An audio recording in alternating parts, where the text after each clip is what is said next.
Today we are working on this 2022 Porsche Macan.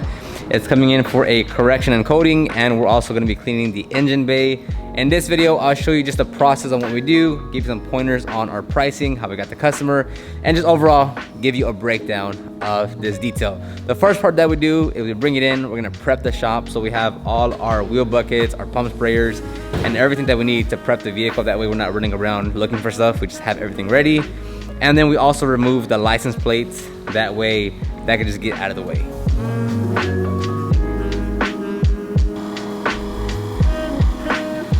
So this was a $1,300 detail. Now this is actually from a returning customer. We maintain 2 of his vehicles, but this is the first time he brings the vehicle in for a correction and coating. He had just acquired the vehicle and just wants to make sure it's starting off on the right foot and it is swirl free and coated. And we actually installed a small little piece of PPF on the rear trunk of the vehicle.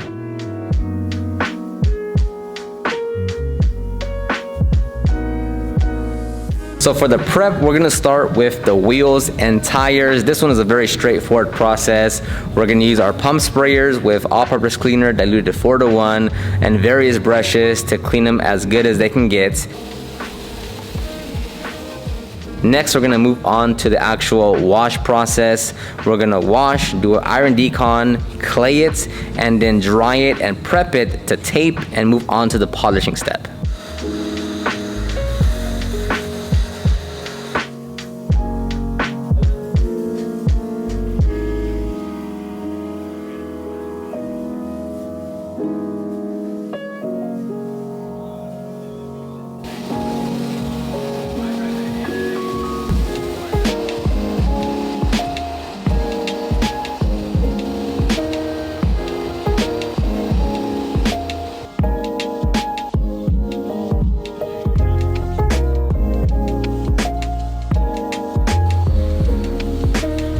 And to touch on the pricing real quick, because I see the comment literally 100 times per week, is that pricing is all relative. Yes, $1,300 is expensive, but that doesn't mean no one can afford that, right? You're always gonna have someone that can't afford your services. You'll have someone that can't afford your services at $200, $600, and $1,200. It's up to you to decide where your business is gonna fall on that pricing spectrum. If you charge $200, someone's gonna say that's too expensive. If you charge $600, someone's gonna say that's too expensive. If you charge $1,200, someone's gonna say that's too expensive. So pricing is all relative based on that person, on what they value and what they can afford. So it's expensive to some people, it's affordable to other people. And that's gonna be at every price point.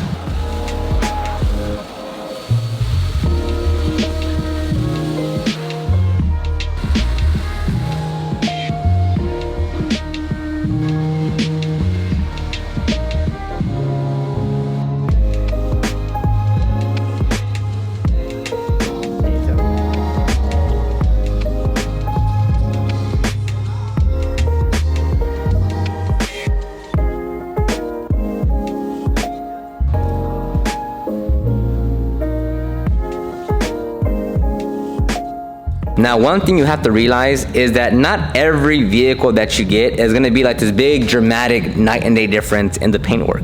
Now, most of them are, like this Corolla right here, it's a dramatic difference on what we're doing. But when when you get different vehicles in, some of them might actually not be all that bad, to where maybe you don't need to do a full two-step. Maybe you can do a 1.5, or maybe it just needs a light polish. So when you think about applying a ceramic coating, don't think it immediately has to be, oh, that means I have to correct and polish it, right? No, because it's always based on the condition of the vehicle, the hardness or soft, or how soft a clear coat is. So always adjust your process based on the condition, but don't by default think, oh, I have to do a 2-step correction because they're getting a coating.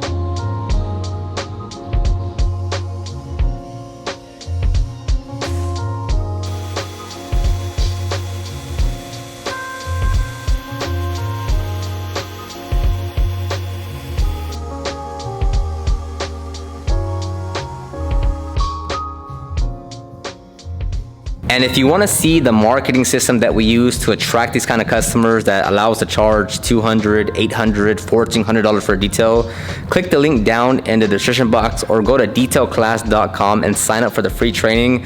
I go over how I started the business, the marketing that it did, that changed the business and got our schedule fully booked out, and how we continue to grow our business. Go to detailclass.com or just click the link down in the description box to sign up for the free training.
And the vehicle is looking fantastic. We asked Lex to get some afters on his phone just because neither of us were there to capture the after shots, but the customer was very happy.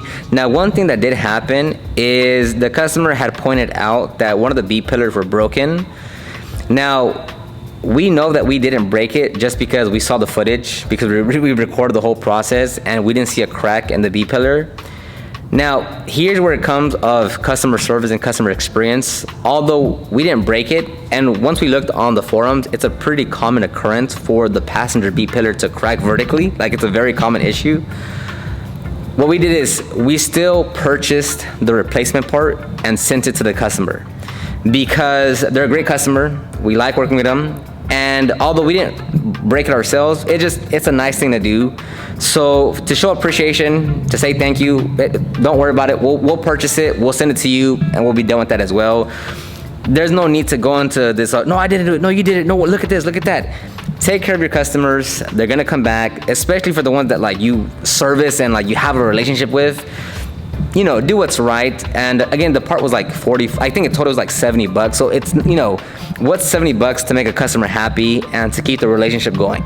So the customer liked it. He was very appreciative of us taking ownership and just purchasing that replacement part. And hopefully, you know, it just, whenever those things come about, just try to handle it in the best possible way that you can.